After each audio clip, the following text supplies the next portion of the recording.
The man known to history as King Baldwin IV of Jerusalem was born at some point in the early summer of 1161. The exact date of his birth is not known, nor is the location, though it is usually assumed that it was in the city of Jerusalem. His father was Amalric, Count of Jaffa and Ascalon. As Count, he was one of the foremost lords of the Kingdom of Jerusalem, hardly surprising given that he was a member of the royal family and his brother was King Baldwin III of Jerusalem. The young Baldwin was named after his uncle, the king, who also stood as godfather for the newborn when he was baptized in 1161. Baldwin, though, would never know the monarch for whom he was named. In February 1163, Baldwin III died, most likely from complications owing to dysentery, though suspicions arose that he was poisoned. Childless at just 33 years of age, his death paved the way for his brother Amalric to succeed as King of Jerusalem. With this, Baldwin, who was still shy of his second birthday, became the heir to the Kingdom of Jerusalem. Baldwin's mother was Agnes of Courtenay, a scion of the House of Courtenay, which had branches back in Western Europe and in the Holy Land, her father, Jocelyn, having been Count of Edessa. She was also closely related to the royal line of Jerusalem. She and Amalric had one other child beyond Baldwin, a daughter named Sibylla, who was born either in 1158 or 1159, and so was Baldwin's older sister. Sibylla would play a major role in Baldwin's life. His mother, though, would never be Queen of Jerusalem. At the time of the death of Baldwin III in the spring of 1163, as Amalric was preparing to succeed his brother, the religious authorities of Jerusalem and other bishoprics of the Crusader states had objected to Agnes becoming queen, claiming that she and Amalric were too closely related for their marriage back in 1157 to have been given church approval. The pair were only related in the fourth degree, a hardly unusual circumstance in the marriage of royals and nobles in medieval times, and so the objection to Agnes becoming queen must have been the result of some unclear political intrigue. Whatever the precise reasons were, Amalric caved to the church's demands. He declared his marriage to Agnes void and became king, remarrying in 1167 to Maria Comneni, a grandniece of the Byzantine Emperor Manuel I. This second marriage would result in just one daughter, and so Baldwin remained the undisputed heir to the Kingdom of Jerusalem. Meanwhile, even though he had been forced to renounce her in 1163, Agnes remained a powerful figure at the royal court in Jerusalem throughout the 1160s, 1170s, and early 1180s during Baldwin's later reign. Baldwin was born in the Crusader states of the Holy Land. These had only existed for just over half a century. Back in the early days of Christianity in late antiquity, the Eastern Mediterranean had been the heartland of the Christian Church, but in the middle of the 7th century, the Levant, parts of Asia Minor, and west into North Africa had all been conquered by the Arabs, and people there converted to Islam for the most part in the 7th and 8th centuries. The Arab Muslims had been relatively tolerant of Christian pilgrims visiting Jerusalem over the centuries, but the Turks, who conquered large parts of the region in the 11th century, were less so. It was in response to the expansion of Turkish power in the second half of the 11th century that the First Crusade was preached by Pope Urban II in Western Europe in 1095. Tens of thousands took the cross and headed east. Between 1097 and 1099, they succeeded in conquering most of the Levant, finally entering Jerusalem in July 1099. With this, the Kingdom of Jerusalem, the County of Tripoli, the Principality of Antioch, and the County of Edessa were set up in the Holy Land as Christian Crusader states. The most senior of these were the rulers of the Kingdom of Jerusalem. The first of these was Godfrey of Bouillon, one of the leaders of the First Crusade, who subsequently was acclaimed as King Godfrey I of Jerusalem after the capture of the Holy City in 1099. The Crusader region was referred to back in Western Christendom over the next 2 centuries as Outremer, meaning overseas, though many historians today refer to the region in the 12th and 13th centuries as either the Crusader states or the Latin East, or even as the Frankish kingdoms, in recognition that many of the main Crusader lords came from what had been the Kingdom of the Franks back in Western Europe. Indeed, the Muslims of the Levant came to refer to them collectively as the Franks. In the early 12th century, the Crusader states began to emerge as settled polities, with Italian merchants operating out of ports such as Acre and connecting it with Western Christendom, with several orders of religious knights, such as the Knights Templar and the Knights Hospitallers, emerging as powerful orders of holy warriors. But the Muslim response was also quick in coming. Muslim lords such as Imad al-Din, better known as Zengi, and Nur ad-Din, operating out of Syria, Egypt, and northern Mesopotamia, began battling extensively with the Crusader states from the 1120s onwards. In 1144, the city of Edessa fell to the Muslims, leading to a new crusade being preached back in Europe. The Second Crusade had been more extensive than the First Crusade, bringing both King Louis VII of France and King Conrad III of Germany to the Holy Land with tens of thousands of warriors. It was a sign of the stiff resistance which the Christians now faced in the Levant that this Second Crusade was far less successful than the first, with little new land brought under the control of the Crusader states, though after the Second Crusade, in 1153, King Baldwin III of Jerusalem, young Baldwin's uncle, had succeeded in seizing Ascalon, one of the few urban centres in the Levant, which the Fatimid rulers of Egypt had managed to retain control of since the First Crusade. But when his brother, Baldwin's father, Almaric, succeeded him in 1163, after Baldwin III died childless, he would face a major threat in the shape of Nur ad-Din. This was the context in which Baldwin IV's life and reign would play out. Before exploring the life of Baldwin, it is worth pausing to briefly consider the nature of the historical sources which are available for the Crusader states at this time. In general, the High Middle Ages are a period for which there is nothing like the abundant amount of bureaucratic, governmental, and judicial records which survive for more modern times, or even extensive correspondence. This is doubly the case for the Crusader states of the Holy Land, where what records were produced in the 12th century were generally lost and destroyed as the Crusader states collapsed in the course of the 13th century. Owing to this, we are especially reliant on a number of chronicles written by contemporary historians. 2 of these were written by figures that were present in Outremer during Baldwin's times and who were eyewitnesses to much of the events they describe.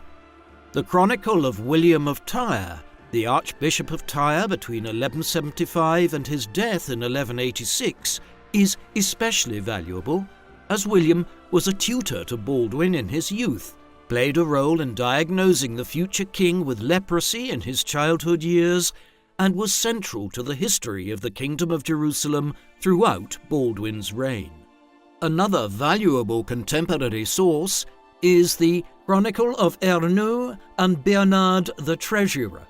This was written by Ernoux, a squire of Baldwin of Ibelin, a Crusader lord of the 1170s and 1180s.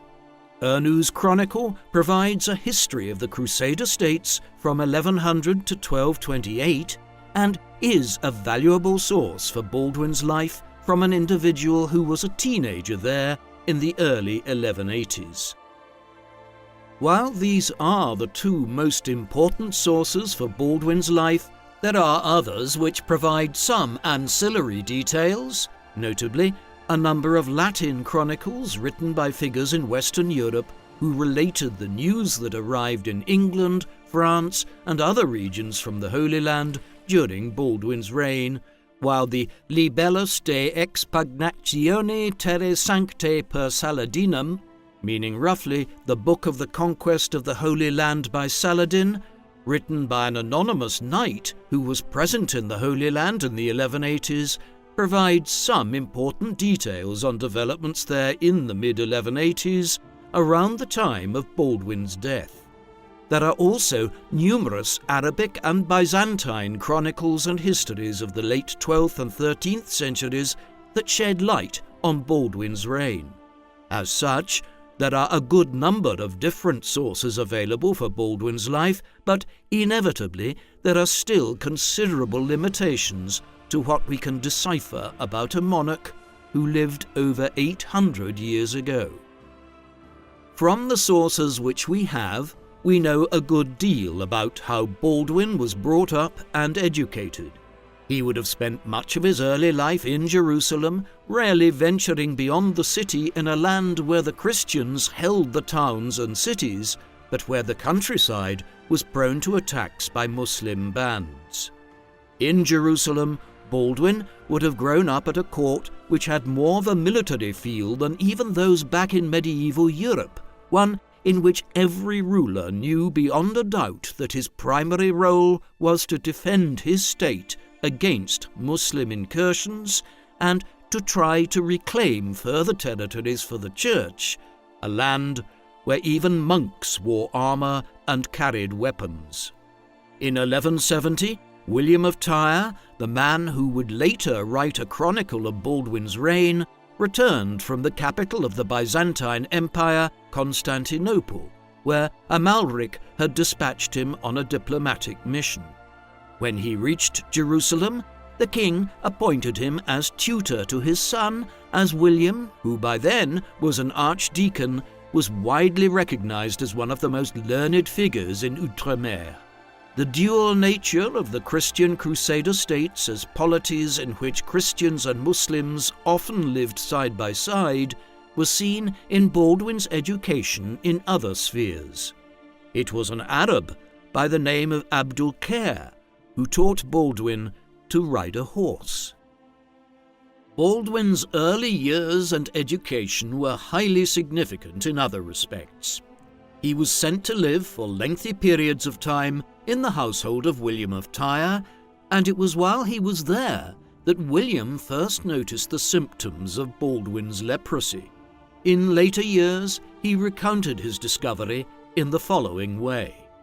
While he was staying with me, it happened that, as he was playing with some boys of noble birth who were with him, and they were pinching each other on the arms and hands with their nails, as children often do when playing together, the others cried out when they were hurt, whereas he bore it all with great patience, like one who is used to pain, although his friends did not spare him in any way. When this had happened several times, and I was told about it, I thought it was a consequence of his patient disposition, not of his insensitivity to pain, and calling him to me, I began to ask him questions about it, and finally I came to realize that half of his right arm and hand was dead, so that he could not feel the pinchings at all, or even feel if he was bitten. Then I began to feel uncertain in my mind, recalling the words of the wise man who said, it is a certainty that a limb which is without feeling is not conducive to health, and that a sick man who does not feel himself to be so incurs great danger. His father was told, and after the doctors had been consulted, careful attempts were made to help him with poultices, ointments, and even charms, but all in vain, for with the passage of time we came to understand more clearly that this marked the beginning of a more serious and totally incurable disease. It grieves me greatly to say this, but when he became an adolescent, he was seen to be suffering from leprosy to a dangerous degree. Another sign of the cultural tolerance which existed in the Crusader states at this time was seen in the hiring of Arab doctors to treat Baldwin, chief amongst them Abu Sulaym and Dawood. But there was no cure for Baldwin's leprosy, or even an effective treatment. His leprosy would come to define his life in many ways, as will become clear. The disease that his son and heir was suffering from was not King Amalric's only concern. He had begun his reign by taking the offensive against the Muslims that bordered on the Kingdom of Jerusalem. The main power at this time was the Fatimid Caliphate, which ruled Egypt and adjoining lands, a power which had been in decline for some time, in part because of the expansion of the Turkic Muslim powers further to the north, who had controlled the Levant prior to the arrival of the First Crusade. The Fatimids experienced a period of intense internal instability and famine throughout the 1160s, and Amalric was able to campaign effectively against them in the first year of his reign, consolidating the southern frontier of the Kingdom of Jerusalem. But matters were very different to the north. In the early autumn of 1164, news arrived in Jerusalem that Nur ad-Din, the Turkic Muslim ruler of Syria, had defeated a Crusader force of the county of Tripoli and the Principality of Antioch at the Battle of Harim, obliterating or capturing thousands of Crusader knights and soldiers, a costly defeat which the Crusader states could ill afford at a time when reinforcement from Western Europe was the only way of making up for such losses on the battlefield. Defeat at Harim put the Crusaders on the defensive for several years to come. It was at this juncture that Amalric entered negotiations with the Byzantines that resulted in him marrying Maria Komnene in order to acquire military aid from the Greeks. It was several years after the disaster at Harim when Amalric learned of his son's condition. It was most likely kept secret to begin with, and there may even have been some doubt as to whether the diagnosis was correct. Baldwin did not appear to have any visible physical symptoms of leprosy during his youth, and the diagnosis was made purely on the basis of his lack of nerve sensation. The royal family would also have been reluctant to publicize the illness of the king's son. Leprosy carried an enormous social stigma at the time, the belief being that the disease was something of an affliction visited on individuals by God for some perceived wrongdoing. Consider the following passage on leprosy from the book of Isaiah in the Old Testament. "He is despised and rejected of men, a man of sorrows and acquainted with grief, and we hid, as it were, our faces from him. He was despised, and we esteemed him not. Surely he hath borne our griefs and carried our sorrows. Yet we did esteem him stricken, smitten of God, and afflicted." Scholars have speculated that the Christians of the Crusader states were more tolerant of leprosy than their brethren back in Western Europe, and indeed, in the 1140s, the Order of St. Lazarus had been established in Jerusalem for the care of lepers. However, there was still no doubt that Baldwin's condition would be enormously problematic, not least because lepers were largely expected to segregate themselves away from wider society. The belief in the contagious nature of leprosy being strong. Hansen's disease, to give it its modern clinical name, is contagious, but it requires prolonged exposure to the bodily fluids of those who carry it for someone to be infected. This was not known in pre-modern times, however. The expectation that someone like Baldwin should shut himself away under the care of the Lazar house in Jerusalem was impractical for a king-in-waiting whose primary duty was to lead armies, something which would become nigh on impossible as his condition deteriorated in years to come, but which Baldwin would still rise to the challenge of doing. Amalric was aware of all of this and was concerned about the succession as a result, something which may have informed his decision to remarry in 1167, but he would find no solution before his own premature death, the latest in a long line of kings of Jerusalem to die young. In 1174, after the death of Nur ad-Din, the great nemesis of his reign, Amalric had laid siege to the town of Banyas. Eventually, he had to give up on this, realizing that the town was not worth the resources that would have been required to maintain a long siege. It was while heading back to Jerusalem from Banyas that he fell ill with dysentery. Though easily treatable in an age of antibiotics, medicines, and clean water, dysentery was often fatal in pre-modern times, and so it proved to be in Amalric's case. His condition deteriorated in the days that followed, and back in Jerusalem he began running a severe fever. Despite being attended by a range of Latin, Greek, and Arab doctors in the days that followed, nothing effective could be done, and Amalric died on the 11th of July 1174 at just 38 years of age. With that, Baldwin, who was approximately 13 years old at the time, succeeded as King Baldwin IV of Jerusalem. Owing to his youth, a regency government would control affairs until he reached his majority, which was deemed to be at the age of 15. Initially, Miles of Plosy, the seneschal of Jerusalem, a senior magistrate in the city, assumed the position of regent, but within a few weeks Raymond, Count of Tripoli, one of the senior-most nobles of Outremer, arrived in Jerusalem and declared his intention to rule as regent during Baldwin's minority. The 2 years of Baldwin's minority rule were important in framing the circumstances in which Baldwin would reign in his own right from 1176 onwards. The death of Nur ad-Din had left something of a political vacuum in Syria. It was quickly filled by a noted warrior of a scholarly disposition who had emerged in the 1160s under Nur ad-Din's wing. This was Yusuf ibn Ayyub, a warlord who hailed from Tikrit in what is now Iraq. He is better known by the Arabic laqab, or epithet, which he acquired in later life, Salah ad-Din or Saladin, meaning the righteousness of the faith.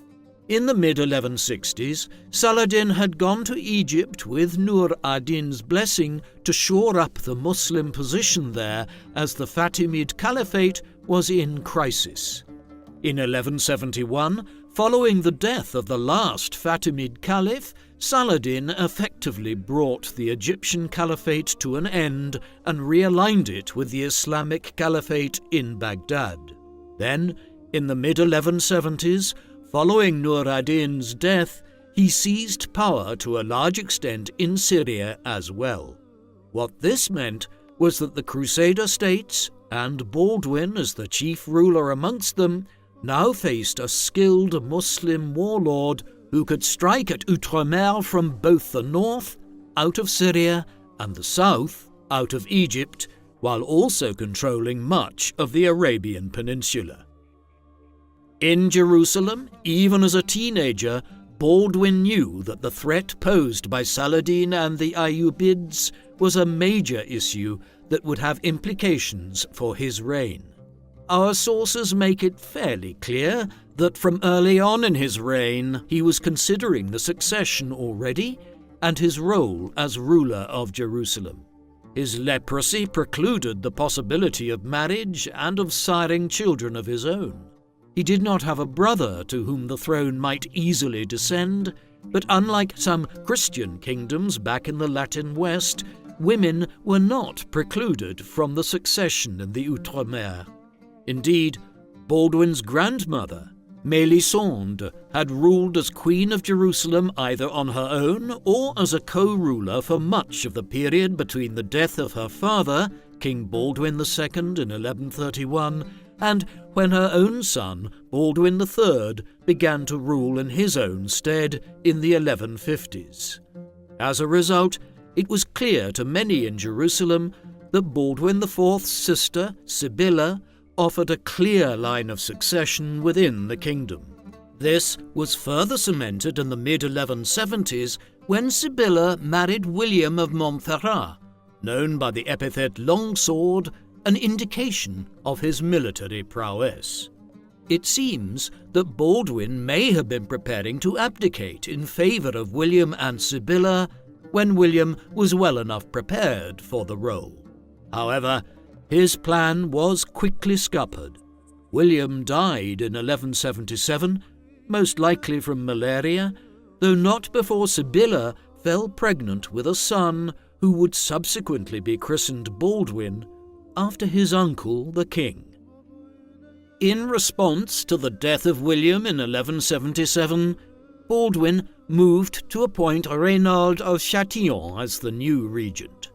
As a king who could not campaign for sustained periods of time against Saladin and other Muslim warlords, Baldwin needed someone who could do so on his behalf, especially so in regions far from Jerusalem. Reynald was an ideal candidate.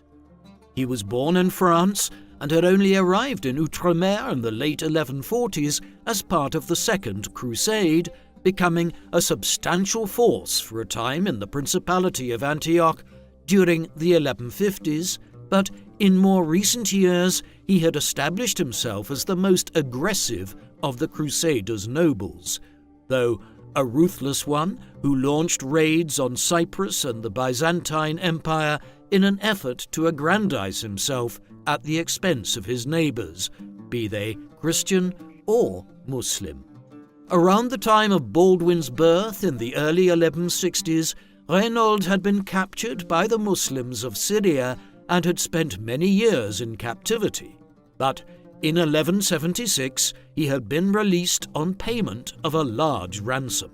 With this, he established himself as the Lord of Outre-Jourdain, a principality to the southeast of the Dead Sea in what is now Jordan, by marrying the lady of the territory, Stephanie of Milly. There, Reynald quickly developed a reputation for his aggressive attacks on the Ayyubid trade and caravan routes between Egypt and their wider territories in Syria and Mesopotamia, sundering connections between the two parts of Saladin's growing sphere of control. Having proved himself in this capacity, Baldwin and his advisers determined that Reynald was the best individual to appoint as regent and military commander of the Kingdom of Jerusalem in 1177. His decision to do so was owing to deteriorating health, Baldwin having seemingly become ill from whatever had killed William Longsword around the same time. Reynald soon distinguished himself in one of the most significant military encounters between the Christian Crusaders and the Muslim lords of the Levant and Egypt during the 12th century, the Battle of Montgisard. Baldwin was involved in this as well.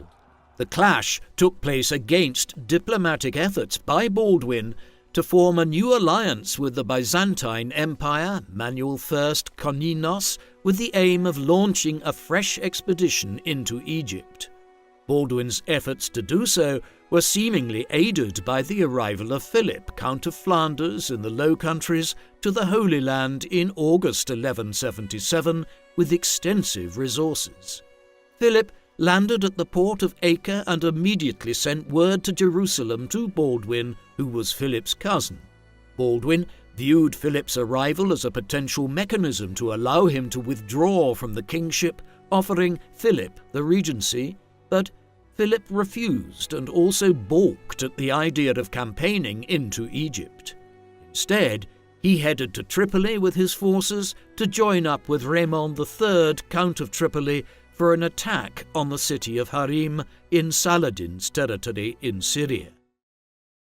Alerted to the movement of hundreds of Crusader knights and auxiliary forces towards Harim, Saladin now decided to strike into the kingdom of Jerusalem while the Crusader resources were deployed far to the north. Though his illness generally precluded Baldwin from sustained military campaigning himself, in the military emergency which now developed, he had no option but to oversee the gathering of what resources and men could be mustered and to lead the defense of Jerusalem and the surrounding region against Saladin's incursion in November 1177. The figures for such military engagements are notoriously unreliable. The Christian chroniclers, for instance, suggest that Saladin led a host of upwards of 25,000 men into the kingdom that early winter, which was surely an exaggeration. But the idea that Baldwin and Reynald only had a few hundred knights and several thousand auxiliary soldiers to defend the kingdom with was probably more accurate. His initial goal was to protect the city of Ascalon, but after learning of Saladin's attacks on numerous Christian settlements further inland, Baldwin moved eastwards away from the coastal region. His and Saladin's forces would eventually meet on the 25th of November 1177. The exact location of the Battle of Montgisard is unclear, though scholars agree it took place somewhere in the Ramla region lying to the south of what is now Tel Aviv-Yaffo and northeast of Ashdod. Here, Baldwin's forces needed victory in order to prevent Saladin capturing extensive territory or, potentially, even marching on Jerusalem itself. The arrival of Baldwin and his men around Montgisard took Saladin by surprise. He had not expected the Crusaders to leave the safety of Ascalon and other cities while so much of their forces were far away to the north in Syria. Thus, on the 25th, at the Battle of Montgisard, Baldwin and Reynald caught Saladin's forces by surprise. Not all of his army was arraigned here, and Saladin had dispersed some of his units to scour the surrounding countryside. Hence, the Muslim commander was taken by surprise and cut off with only some of his men when the Crusaders charged at them near Montgisard. Reynald and Baldwin, the latter of whom, despite his leprosy, was known to have been a skillful horse rider in his youth, led a cavalry charge straight towards the centre of Saladin's lines with his heavy cavalry. The result was a complete rout as Saladin tried to form up his battle lines properly and then ordered a retreat. This manoeuvre became chaotic, and as Reynald's and Baldwin's units chased after the Muslim forces, many of Saladin's men, his great-nephew included, were cut down. The slaughter was compounded by the fall of darkness, which made the retreat even more disjointed. Then, to compound matters, in the 2 days that followed, Baldwin, Reynald, and their men were able to identify pockets of Saladin's men in the surrounding countryside, cutting them off and taking many prisoners. The Battle of Montgisard was a consummate victory for the Crusader cause, one which ensured the safety of Jerusalem for several years to come as Saladin regrouped. Despite his physical limitations, Baldwin had won a major victory. The victory at Montgisard was a galvanizing episode for Baldwin. one which shored up support for the monarchy in Jerusalem after years of intrigue surrounding the king, whose leprosy was viewed as a sign of God's ill judgment. Now, others thought differently. Rumours spread of St. George having been seen on the field of battle near Baldwin during the clash. To commemorate the victory and make the most of it from a propaganda perspective, it was determined that a Benedictine monastery would be erected at the site of the clash in honour of St. Catherine, on whose feast day the battle had occurred. Meanwhile, to the north in Syria, Philip of Flanders and the other Crusader lords there reached an agreement whereby they would abandon the siege of Harim in return for the ceding of some minor lands and villages to the Crusader states from the Muslims. With that, Philip left to return to Europe, bringing to an end his own personal crusade. In Jerusalem, Baldwin began to associate himself more closely in the late 1170s with his sister, making it clear that if he was to die soon without a clear successor having emerged, Sibylla would rule on behalf of her infant son, who had just been born and christened Baldwin in honour of the king. This was not a case of joint rule at this juncture, though as his health declined further in years to come, it would become something akin to this. In the main, he was able to begin stamping his authority to a greater extent in the aftermath of Montgisard as he entered into his adult years. Under Baldwin, Jerusalem continued as a city of religious toleration to a fair degree, with the young king inclined, much like both his father and uncle had been as kings of Jerusalem, to allow Muslims access to the city, the third holiest in Islam after Mecca and Medina, and to form a relatively cosmopolitan polity in line with his upbringing with some Arab tutors and doctors. Baldwin, his father Amalric, and his brother Baldwin III were at heart largely scholar kings with an interest in the law and literature rather than being strictly warrior kings. Consequently, as limited in length as Baldwin's reign would be, there was a cerebral quality to it above and beyond the near incessant clashes between Muslim and Christian across Outremer. With his newfound role as a substantial leader in the aftermath of Montgisard, Baldwin became a more regular war leader in the years that followed, but it proved nearly impossible to recreate the success of the early winter of 1177. While the Battle of Montgisard had ended in victory, it had also cost the Crusaders men, and in a region where reinforcements nearly always had to arrive from the faraway Latin West, this backup was slow in coming. Broad-based crusades were only ever preached in response to disasters in the Levant, such as the loss of Edessa, which instigated the Second Crusade in the mid-1140s. Successors like Montgisard did not. Instead, when matters were going well for the Christian cause in the Levant, the rulers of Western Europe ignored it and continued their own petty squabbles back in France, England, and Germany. Thus, Baldwin's armies were reduced in size at the end of the 1170s. Saladin, who could acquire many reinforcements when he needed them, realized this and so quickly recovered from the defeat at Montgisard and, in 1179, launched a new military incursion against the Crusader states. This was in response to a raid which Baldwin led into Syria that spring. These movements culminated on the 10th of June 1179 in the Battle of Montgisard near Sidon.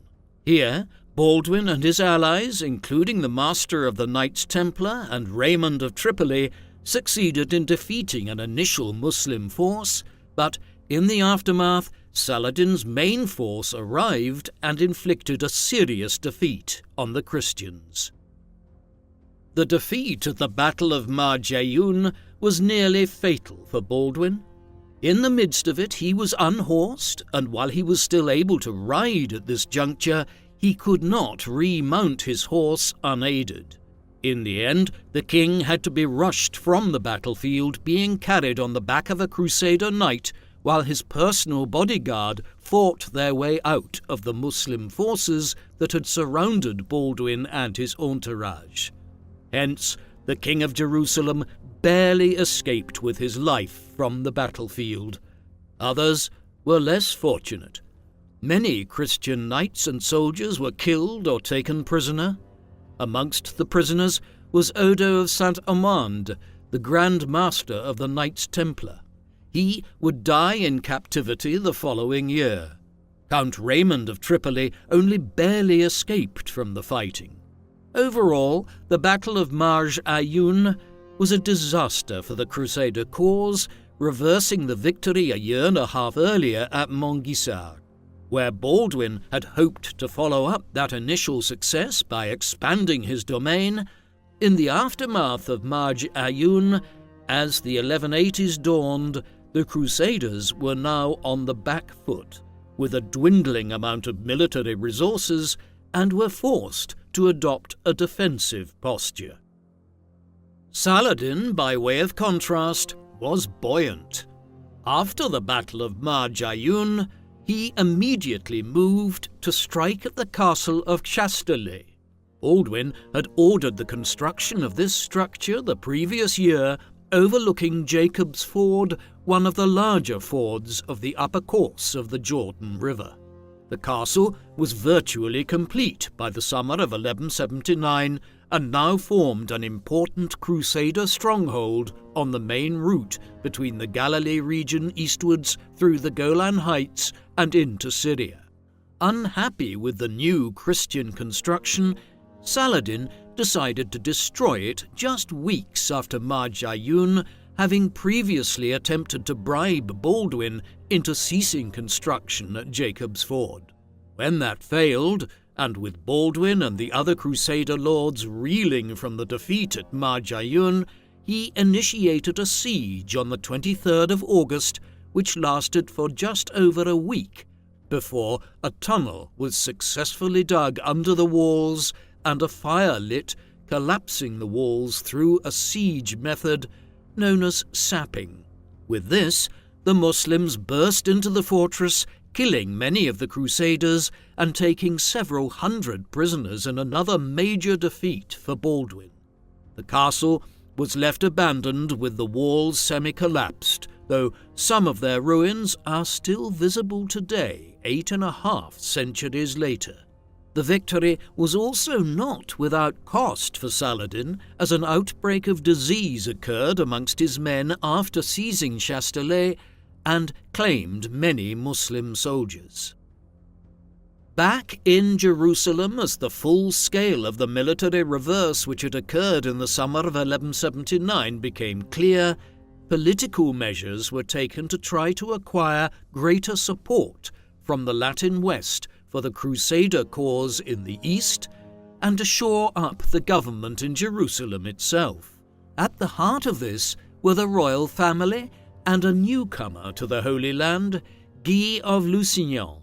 Guy was a French knight who arrived in the Levant at some juncture in the second half of the 1170s. The exact time of his appearance remains a matter of debate, but he was clearly in Jerusalem by 1179 when the disastrous Christian defeats at Montgisard and Jacob's Ford occurred, or shortly thereafter. In the months that followed, he and his supporters gained the ear of Baldwin's mother, Agnes, and she was soon promoting the idea that her daughter, Baldwin's sister, Sibylla, a widow since the death of William Longsword in 1177, should marry Guy.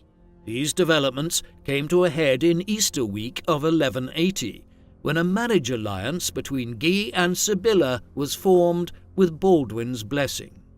William of Tyre informs us that the reason for the marriage alliance was in order to gain Guy's aid in forestalling a plot by Count Raymond of Tripoli and Prince Bohemond of Antioch to overthrow Baldwin, though William himself was absent from Jerusalem at this time and was not an eyewitness to these events. Whatever the truth of it may have been, the result is reasonably clear. Guy married Sibylla, bringing fresh support to Baldwin's kingship in the shape of the Lusignan faction that shored up the king's position in the aftermath of the defeats of 1179. It was not just Guy and the supporters of Lusignan that Baldwin was seeking to acquire aid from in 1180. In the immediate aftermath of the marriage, Baldwin dispatched one of his closest advisers and ministers and a near relative on his mother's side, Jocelyn of Courtenay, to Constantinople, the goal being to allay the concerns which the emperor there may have had about the diplomatic reorientation in Jerusalem and to appeal for fresh aid from the Byzantines. However, at Constantinople, Jocelyn's mission stalled as Emperor Manuel I died there in September 1180 and was succeeded by his 11-year-old son, Alexios II, initiating a regency government which was in little position to offer immediate aid to the Crusader states. Envoys to Western Europe, dispatched through the Knights Templar, which had become a powerful institution in Western Christendom by that time, initially held out the hope of a major new crusade in response to the defeats in the Levant of 1179. Pope Alexander III responded by sending out missives to many monarchs and lords in Europe, notably King Philip II of France and King Henry II of England. These would fall on deaf ears for the most part, though it is noteworthy that Alexander's petitions included a searing attack on Baldwin, claiming that Saladin's victories in 1179 at Marjayun and Jacob's Ford were the result of Baldwin's leprosy, which in turn was portrayed as a symptom of God's judgment of the sins of the Crusaders. It is typically assumed that it was this papal condemnation of Baldwin's illness that inspired William of Tyre to begin writing his chronicle as a defense of Baldwin, his former pupil. While little material support was forthcoming from the West to the Christians of the Levant in the early 1180s, circumstances were nevertheless improving for Baldwin and the Crusader lords there during these years. A reconciliation of a kind was reached between Baldwin and Guy of Lusignan on the one hand and Raymond of Tripoli on the other, the latter of which had aspired to seize the throne of Jerusalem for a time. With this rapprochement, the Crusaders assembled their forces and were able to meet Saladin's armies again in the field at La Fortele, in the south of the Galilee region, in July of 1182. At this battle, where Baldwin was again present in person to command the Crusader forces, the Christians won a notable victory, the first sign of changing fortunes since the series of defeats in the summer of 1179. Saladin made a further effort to strike that summer against Beirut, but Baldwin, Guy, and Raymond, assisted by a small contingent of reinforcements from Germany and Italy, led by Duke Henry of Lotharingia, and financed by the merchants of the port city of Pisa in Italy, were able to fend off the attack. Thereafter, Reynaud de Chatillon recommenced the attacks he had engaged in several years earlier against the Arab caravan routes passing through Jordan and the Sinai Peninsula. He even managed to launch 5 Crusader warships on the Red Sea near the Gulf of Aqaba, a feat never before accomplished by the Crusaders. These attacks on Muslim shipping ranged from Yemen northwards to Saladin's other territories. In 1183, a Christian force even penetrated Arabia to within a day's march of Medina. Thus, while 1179 had seen major reverses for the Crusader states, and while Pope Alexander might have criticized Baldwin to the rest of Christendom in 1181, The 2 years that followed saw a resurgence of Christian power in the Middle East. While 1182 and 1183 had seen some successes, Baldwin's own personal circumstances were not good. His health had begun to decline precipitously in the early 1180s. By 1182, his leprosy had degenerated to the point where he was largely blind and crippled. He could barely use his hands or feet unaided. William of Tyre presents the following description of the degeneration of Baldwin's health. Day by day, his condition became worse. The extremities and face were especially attacked, so that his faithful followers were moved with compassion when they looked at him. In addition, the leprosy, which had begun to trouble him at the beginning of his reign, in fact, in very early youth, became much worse than usual. His sight failed, and his extremities were covered with ulcerations, so that he was unable to use either his hands or his feet. Yet, up to this time, he had declined to heed the suggestion offered by some that he lay aside his kingly dignity and give up the administration of the realm. Despite these ailments, there was resilience to Baldwin. A good horse rider in his youth, when he lost the ability to ride at the front of his armies, he insisted on still campaigning, being carried on a litter.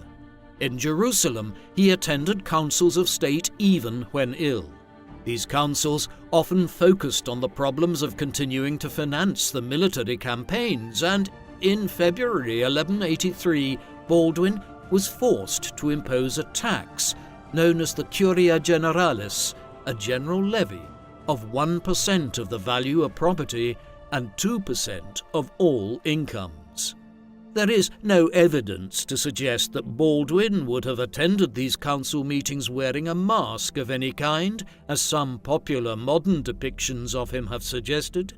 Instead, his advisors, the Crusader lords, and the heads of the religious orders would have seen directly the deteriorating physical state of their king, his face a growing mass of scabs and necrotic scars.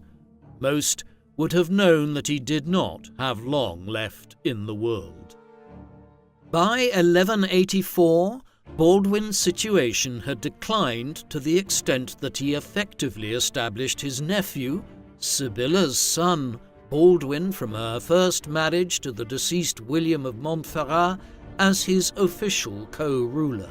Clearly, the young Baldwin, who was only 6 years of age, did not perform this role in any capacity himself, but what it did mean was that power was being shared to an even greater extent with Sibylla and her second husband, Guy of Lusignan. This arrangement was fractious. Guy was a heavy-handed figure, one who increasingly treated the severely ill king with disdain, refusing to grant him the city of Tyre, part of Guy's territory, when Baldwin offered to leave Guy in charge of Jerusalem in exchange, the king wishing to reside at Tyre on the coast in his final days, where proximity to the Mediterranean seemed to aid his condition, perhaps the additional moisture in the air relieving the torment to his skin.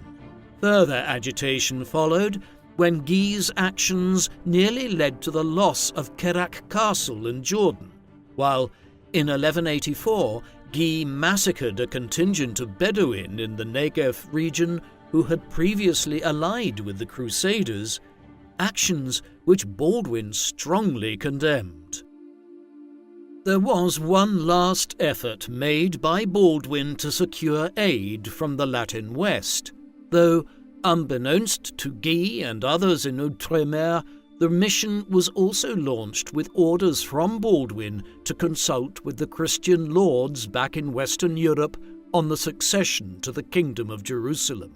Ideally, Baldwin was seeking a Western prince who would come to the Levant and rule in association with him, allowing him to live his last years in peace, while also circumventing the perennially feuding Crusader lords, such as his brother-in-law, Guy of Lusignan, Raymond of Châtillon, and Count Raymond of Tripoli. The mission was led by Heraclius, the Latin Patriarch of Jerusalem and Archbishop of Caesarea, the leading Christian religious figure in the Levant. In 1184, he was dispatched across the Mediterranean, along with Roger de Moulins, the Grand Master of one of the major religious orders, the Knights Hospitallers, and the new Grand Master of the Templars, Arnold of Torroja.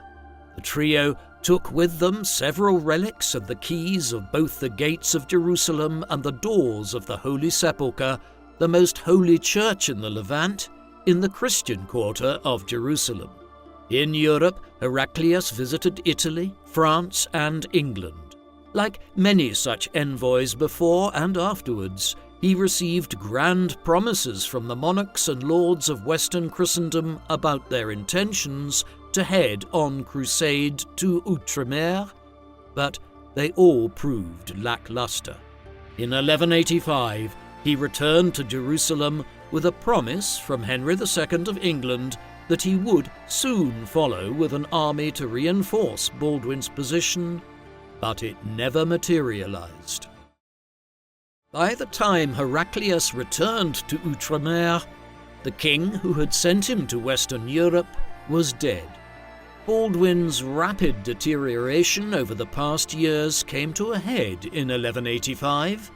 He died at some unknown date in the spring of that year, a few weeks short of his 24th birthday, and certainly before the 16th of May, at which time his nephew was referred to as the sole king of Jerusalem. Sicardus of Cremona, a contemporary Italian religious authority and historian who later ended up in the Levant himself as part of the Fourth Crusade, and who was involved in efforts to organize a new crusade in the 1180s, around the time Baldwin died, lauded Baldwin in an encomiastic passage in one of his writings, declaring that although he had suffered greatly from leprosy from a young age, he had won a notable victory over Saladin at Montgisard in 1177 and had preserved the Crusader states during his reign. Baldwin was laid to rest in the Church of the Holy Sepulchre in Jerusalem at the foot of Mount Calvary, near his father King Amalric's tomb and those of the other Latin kings who had ruled the Kingdom of Jerusalem since the First Crusade. With Baldwin's passing, his nephew succeeded as King Baldwin V of Jerusalem.